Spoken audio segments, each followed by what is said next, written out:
अक्षय यानी कभी न मिटने वाला, जो कभी भी क्षय नहीं होता है।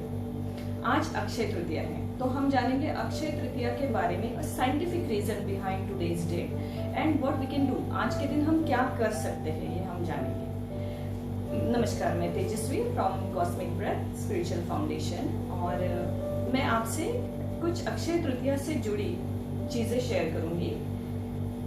जो मुहूर्त है आज का, वो आपको मिल जाएगा इंटरनेट पे या किसी भी पंचांग पे आपको मिल जाएगा जो आज के दिन का मुहूर्त है। उसके अलावा मैं आपको बताना चाहती हूँ कि जैसे what is the significance of today's day. Akshaya Tritiya का महत्व क्या है। जो पौराणिक कथा है वो हम सबको पता है, श्री कृष्ण जी, सुदामा, उनकी स्टोरी हमें पता है, द्रौपदी जी की स्टोरी पता है। इसके अलावा इसके पीछे क्या साइंटिफिक रीजन हो सकता है वो जानना भी जरूरी है। हम सब जानते हैं कि जैसे 12 मास होते हैं, 12 महीने होते हैं पंचांग में, तो इन 12 महीनों में जो हर तिथि आती है वो 12 आती है। तो 12 टाइम्स जब तृतीया आती है, तृतीया के दिन सन और मून का एक ऐसा अलाइनमेंट होता है इन सर्टेन डिग्रीज। तो वो डिग्रीज से क्या होता है, जो भी इम्पैक्ट होता है ब्रह्मांड में, जो भी गतिविधियां होती है, उनसे जो कॉस्मिक वेव्स क्रिएट होते हैं, वो सारे वेव्स जो है उनका, वो लाखों करोड़ों जो वेव्स है, उनका वर्गीकरण हमने 6 पर्टिकुलर ग्रुप्स में किया हुआ है, ताकि उसका हमें हमारे सामान्य जीवन में लाभ हो सके। अब ये 6 पर्टिकुलर ग्रुप जो है, इन 6 पर्टिकुलर ग्रुप में एक ऊर्जा का ऐसा आयाम होता है जो सिर्फ तृतीया के दिन होता है, स्पेशली अक्षय तृतीया जो कि वैशाख तृतीया है, और दूसरी है कृतिका, कार्तिक मंथ की। तो इन दोनों दिनों को स्पेशल बताया गया है। जो ऊर्जा का आयाम है वो कार्तिक तृतीया के दिन सबसे हाईएस्ट लेवल पे होता है, मैक्सिमम एनर्जी उस दिन होती है। और जो अक्षय तृतीया का है, इसमें ऑलमोस्ट हम बोलते हैं कि ये नील एनर्जी होती है, कंप्लीट नील सेटल्ड मिनिमम एनर्जी आज के दिन ब्रह्मांड में होती है। तो जब ये नील और कंप्लीट मिनिमम एनर्जी ब्रह्मांड में होती है, उस दिन क्या होता है, इतनी पॉजिटिविटी यूनिवर्स में है। वो पॉजिटिविटी जो भी प्राणी मात्र है, जो भी जीव है, प्राण शक्ति है, जीव शक्ति है, उनको एक सर्टेन अलाइनमेंट में, एक सर्टेन वेव में पुश किया जाता है। तो desire to get desire complete. अभी इसको हम ऐसे देखते हैं कि if we start anything new today, अगर हम कोई भी चीज आज के दिन शुरू करते हैं तो वो अक्षय नहीं होती। उसका कारण ये है क्योंकि जो कॉस्मिक वेव्स है, जिसको कॉस्मिक रीसेट, आज के दिन यूनिवर्स में कॉस्मिक रीसेट हो जाता है, तो वो रीसेट होने के कारण जो न्यू गतिविधियां है, जो न्यू एक्टिविटी स्टार्ट होती है, उनको एक पुशअप मिल जाता है। और मिनिमम एफर्ट्स में हम जो कुछ भी करेंगे उसके डिजायर्ड रिजल्ट्स हमें जल्दी ही मिल जाते हैं। इसलिए आज के दिन लोग ज्यादातर नई चीजें खरीदना, घर खरीदना, सोना खरीदना, वाहन, ये सारी चीजें करते हैं। लेकिन ये सारे तो मटेरियलिस्टिक वेल्थ है।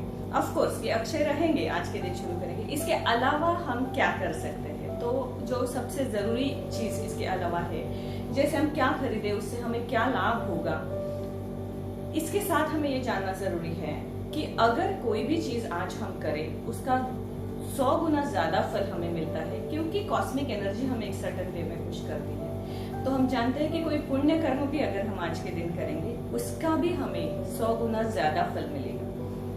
जो भी चीजें आज हम परचेस करना चाहते हैं, जैसे सोना है, चांदी है, घर है, वाहन है, अगर उतना हमारा बजट नहीं है तो हम नॉर्मली फ्लावर्स खरीद सकते हैं, बीटल नट्स खरीद सकते हैं, मंत्र जाप शुरू कर सकते हैं, कोई बुक भी खरीद सकते हैं। जरूरी नहीं है कि सबने सोना और चांदी ही खरीदना है। इस सब का क्या सिग्निफिकेंस है, आज के दिन हम ये चीजें खरीदेंगे तो इसका हमें क्या लाभ होगा, ये पहले जानते हैं। अगर हमें हमारे लाइफ में फाइनेंस से ट्रबल है, या फाइनेंस कहीं अटके हैं, या और कुछ अपॉर्चुनिटीज खुलवाने हैं रिलेटेड टू मनी और फाइनेंसेस, तो हमें आज के दिन गोल्ड खरीदना चाहिए।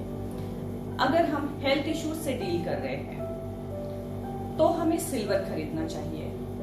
अगर हम कोई ऐसी जैसे काउंसलिंग है या कोई ऐसी फील्ड में है जहां हम टीचिंग करते हैं, काउंसलिंग करते हैं, जहां भी बुक से रिलेटेड चीजें आती है, तो हमें अपनी फील्ड से रिलेटेड कोई भी बुक खरीद के उसका मिनिमम 1 पेज आज पढ़ना है और आज से उसको रीड करने की आदत डालनी है, जिससे जो भी हमारा प्रोफेशन होगा उस प्रोफेशन में हमारा ज्ञान बढ़ेगा, और ज्ञान की वृद्धि होने के कारण हमारी जो अबेंडेंस है, ग्रोथ है, वेल्थ है, वो सब चीजें बढ़ेंगी। अब मान लीजिए हम इसमें से कुछ भी नहीं खरीद सकते हैं, तो हम क्या करें? तो हम सिंपली फ्लावर्स खरीद सकते हैं। फ्लावर्स से हम विष्णु जी की पूजा कर सकते हैं। भगवान विष्णु आज के दिन के लिए जो है, आज का दिन जो है वो भगवान विष्णु को समर्पित है। तो हम विष्णु सहस्त्रनाम चैंटिंग कर सकते हैं, हम फ्लावर्स खरीद सकते हैं, हम बीटल नट, अगर कोई कोर्ट केसेस या लिटिगेशन एलिगेशन में फंसा हुआ है वो व्यक्ति बीटल नट, जिसे हम सुपारी कहते हैं, सुपारी खरीद सकते हैं। ये जो भी चीजें मैंने अभी बोली, इन चीजों का अपने अपनी कैपेसिटी के हिसाब से अपने लेवल पे आज के दिन हमने दान भी करना है। अगर हम वो दान करते हैं तो हमें डिजायर रिजल्ट मिलते हैं। आज हम जो खरीदेंगे वो तो हमारा ही है, लेकिन उसको 100 गुना अगर हमें बढ़ाना है तो हमें इसे डोनेट भी करना है। क्योंकि जब हम किसी को दान देते हैं, किसी को कोई चीज दे देते हैं, तो हम ये भूल जाते हैं कि हमारे पास क्या नहीं है। हमें याद आता है कि हमारे पास क्या है, और जब हम जानते हैं कि हमारे पास क्या है, वो 100 गुना बढ़ जाता है। ये इसका जो है मेन सिग्निफिकेंट है। इसीलिए आज के दिन किया गया डोनेशन या दान वो आपको 100 गुना ज्यादा पुण्य और ज्यादा फल देगा। कोई भी न्यू बिगिनिंग अपने बिजनेस में हो, किसी भी चीज में आप आज के दिन कर सकते हैं। अभी गोल्ड क्यों, गोल्ड को इतना महत्व हमारे शास्त्र में क्यों दिया गया है? तो सिंपल सी बात है, गोल्ड अगर आप साइंटिफिकली भी देखें और एनर्जी लेवल्स पे भी देखें तो gold has a capacity to absorb negativity and give positivity. इसलिए गोल्ड आज के दिन हम खरीदेंगे या डोनेट करेंगे कैपेसिटी के हिसाब से, तो फिर क्या होगा कि जो भी निगेटिविटी है वो एब्जॉर्ब हो जाएगी, और जो भी प्रॉस्पेरिटी है, अबंडेंस है, या जो भी पॉजिटिविटी है वो स्प्रेड होगी, और उसका लाभ सारे प्राणी मात्र, सारे सजीवों को होगा। क्योंकि जो भी प्राणिक एनर्जी है, जो भी जीवित एनर्जी है, उनकी गतिविधियां आज के दिन एक सर्टेन अलाइनमेंट में पुश की जाती है यूनिवर्स के द्वारा, ब्रह्मांड के द्वारा। तो इसका हमें जो है वो मैक्सिमम लाभ उठाना है। इसके अलावा कोई भी मंत्र जाप आप एनर्जाइज करना चाहते हैं उसको आज के दिन कर सकते हैं। मैक्सिमम टाइम आप आज के दिन अगर कोई मंत्र जाप करोगे उसका फल आपको 100 गुना ज्यादा मिलेगा। या आज से आप कोई आज मंत्र जाप करके आज से उसकी शुरुआत आप कर सकते हैं। आप अपने डिजायर, जो भी डिजायर्स है उसका एक लिस्ट बना सकते हैं, नॉट मैक्सिमम 3 आई रेकमेंड, और उस लिस्ट के अनुसार जो भी मंत्र जाप है या जो भी एक्टिविटी है टुवर्ड्स दैट आप अपने एक्शंस स्टार्ट कर सकते हैं। तो आप पाओगे कि जब हाईएस्ट एनर्जी होती है कार्तिक मंथ में, ऊर्जा का आयाम जो होता है बहुत हाईएस्ट होता है, उस दिन तक आपको आपके रिजल्ट मिल गए होंगे। तो अक्षय तृतीया के बारे में इतना ही। हम फिर से मिलेंगे कुछ नया टॉपिक लेके। तब तक के लिए प्रणाम। शुभम भवतु।